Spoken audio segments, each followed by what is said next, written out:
The Enchantress items at support got buffed up so much this season. Now, this is really scaling versus early game. Ultra Prime, they have to win and win fast. 1 creep of experience and 3 creeps of gold. So, home guards, of course, being buffed up. Honestly, a pretty big thing across the board in terms of the game impact that had. So, kind of curious just how it impacts this mid lane matchup. As, of course, Syndra's ability to force out Talia, very real. In the past, that would have been more punishing. Wasn't as punishing for Tang Yuan this time around, as he's back here in time and keeping Grizzly out of this first dragon. Polymorph comes in. And nearly able to find it, but not going to be able to shovel him back in. And it will be Xiaoya bursted out for the first kill of the game. That goes over to Grizzly. First blood gold over to the Malphite. No ultimate available yet. Stops him from throwing himself into the fray fully, but nice little electrocute proc to walk away with a bit of bonus gold. And you do get bonus gold from First Blood now, but Grizzly going to get traded back onto right away. Tang Yuan didn't use the Weaver's Wall earlier, had it in the tank to approach and pick off the enemy jungler, and now Xiaoxia next up on the menu, shuffled back in the enemy jungle, about to fall down. The only question is who gets the kill. It's Hong. Here by Henna just to clear out this wave, and that might hose this bot lane gank before it even starts. Kind of a similar script to what we saw in game 1 here, Gordo, with the Dragon Prio for the Grub Prio. Down on that one. Grizzly wisely holding on to the Unstoppable Force. Knows that that is going to be the big impactful play. Wants to pair it up with Henna's Bullet Time. Maybe sees an opportunity to use it on the Tang Yuan and YCX here. Though his vision is getting cleared out in pretty short order. Going to start up onto this dragon regardless. Xiaoya, a little cut off from the rest of the team on the bottom side. A flash engage from Xiaoxia. They're going to throw through the Bullet Time. It's evaded by the majority of LGD though, and Xiaoxia loses most of his HP. There's a TP in from the Yangchen as well, so they're going to have to finish off this dragon to get themselves much of anything, but Sasa reaping rewards on the top side. 80 in the jungler. I'd say being rather present on the map for Lulu, which is sometimes a difficulty you have when you're playing one of these Enchantresses. Yeah, I mean, the other thing about that 90-second Rift Herald dance that we just saw is it gave Sasa, with Triforce already completed, a long time to just kind of one-on-one against Liang Chen without real fear of being at a big disadvantage. As now they're finally going to commit onto the Herald. Hong going to see Grizzly working on this, though. He wins the smite fight. Engage comes on through. Xiaoya going to be able to flash away from the Unstoppable Force, but Grizzly going to be able to find the support anyway. Saber run down by Hong on the opposite side, and Henna going to be in the exact same boat. Support the only one to drop from LGD. Sasa still staying alive. Liang Chen not able to collapse the gap. Dives forward onto Tang Yuan, but Tang Yuan able to flash back away, and Hong is just unstoppable. He cleans up a triple kill in the fight. Well, Gordo, what did we talk about early on in the draft? We saw Mundo in the Malphite, and we saw MF picked, and we're like, all right, to them. As Hong runs the fight, now LGD continue to run this game and the series. Oh as boy, Saber's running for the hills.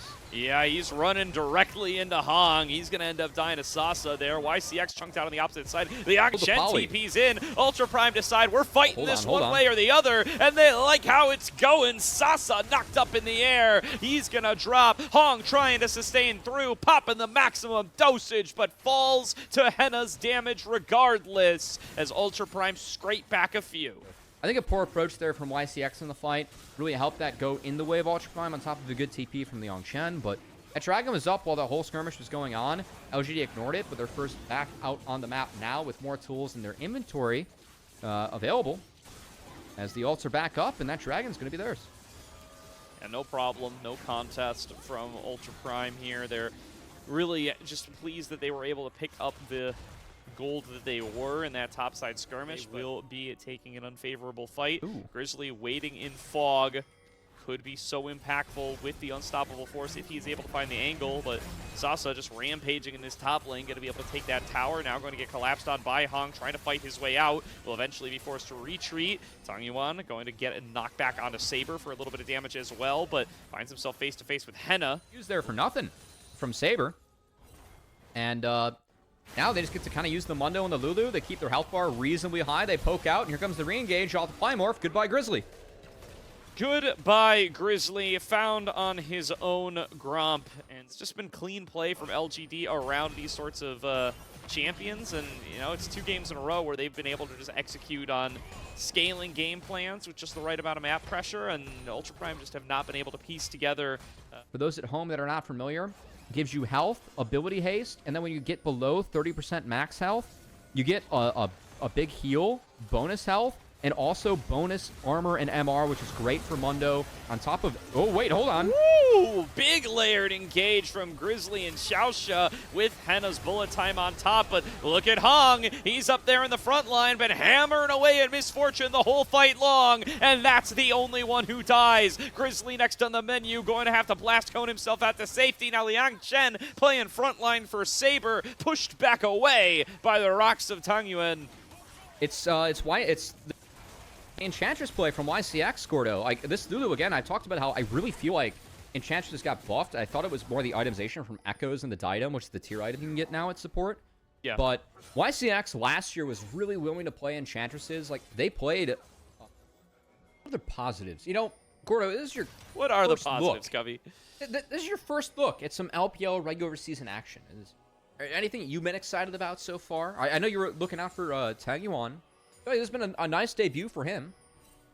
It has been. I'm excited to see him continue to build on what we saw from him in Demacia Cup. I cast LGD so many times in Demacia Cup, and they're looking like the same team right now. Tangyuan gets the shove onto Henna. You may caster curse my boy a little bit here, but a nice flash away from the Unbreakable Will, or the Unstoppable Force, rather, will get him out of dodge. And Hong, with the ultimate, chugging away. He's in addition to the giant growth from Lulu, will allow him to stay alive. Liang Chen coming in on the flank, going to get his stun spell shielded by Xiaoya. Great timing there from the Sivir, and LGD will hose any chance Ultra Prime had at winning out that fight. I think any chance that Ultra Prime had at winning out this game or series, long gone. Both games, I should say, this series, Gordo. It's been early game, blue side drafts for Ultra Prime. Each game just didn't feel like they had the right direction or really idea of how to play out their comp. That right there to avoid himself getting stunned. And it's just a clean fight from there from LGD. Some nice in-fight mechanics coming out. Some that I respect more as someone playing on 50 King in LA. Uh-oh, Hong. There's another Unstoppable Force or Unleashed Power. There's Unstoppable Force, Unbreakable Will, and Unleashed Power all in the same team, Cubby, and it's tough out here. We got to give you a workout, you know, day one, regular season, Gordo. Had to at least keep things fresh for you, even the Ultra Prime LGD series. As Sauce's getting a little saucy with where he's at on the map. They should know better that they're on the dragon or at least around or behind him. Oh, Tangyuan found by Liang Chen, but the follow-up's not quite there. This dragon will be secured by Grizzly, and they want the fight Ultra after. Fishing around like they might want to take a fight right afterwards. Grizzly going to get pushed back away. Xiaoya actually stepping up into the action. Feels confident with his team at his back. As that will open up a mid lane push. Xiaoya going to work, and that mid inhibitor turret going to fall. Mid inhibitor should fall too. Can they actually pressure bot? See, Grizzly still holding on to that Unbreakable Will. Unstoppable Force, rather, goes in onto Tangyuan. Nice stasis from Tangyuan, but now nothing left to protect him from a flash knockup from Xiaoxia. And now Sasa teleports his way on in, going to get stunned up by Saber, but the follow-up will not present itself. And a nice snap engage on a Tangyuan will get them a little bit of relief, but the siege continues all the same. Xiaoya able to deny that stun and get a big chunk back on Liang Chen, but Xiaoxia looking to keep the fight going on towards Hong. He pops the maximum dosage and will walk this one out. The addition of the boots, that's a good point. This would be full build on a different patch, but he's still got one item to go in 2026. Yeah, Saber just took half his health from the bouncing blades, and well, Ultra Prime, they lost the 4v4, and they lost the 1v1 on the bot side, as Sasa did unlock that inhibitor. Baron looks like it's going to fall for LGD. The only bright spot is that Ultra Prime bought enough time to try and prevent the Soul from going over to LGD. Let's see if they can keep Hong out of the pit. LGD waiting for other members to get here. Sasa going to be the engaged target. He flashes forward, though, finds the stun onto Henna, goes into the stasis. Hong here to face tank everything he can get, and a massive knockup across the board is found by the giant growth of Lulu. Now stepping forward is Hong, finding these slows off the cleavers. Xiaoxia going to be able to headbutt his way over the wall to be able to get himself to safety, but Grizzly and Henna are done for. It's a 2-for-2 in the fight, though. LGD, despite Sasa's power in the side lane to take another inhibitor, they are not going to come up with the numbers advantage. I just watched Brother YCX flash into a bullet time just to get heals and shields off to his front line. That is a true support mentality. Definitely cost him his life. But we'll see if that could be enough to push LGD over the edge. They've not been able to break the base yet. It's kind like of a difficult four-man against knockup, Syndra. though. That's worth. Yeah. We'll see. I think Sauce is going to do it here. He's level 20, and nothing's slowing down this Jax. This LGD looking for the 2-0. Yeah, with a bit of a whimper here, Ultra Prime not able to put themselves together the team fight that they need. It's a 2-for-2 exchange of the Dragon fight, but it leads to the game being ended. Level 20 Sasa. These were some of the best highlights from today's matchup. Which moment was your favorite? Let me know in the comment section below. This is OP, and I'll see you tomorrow. Take care.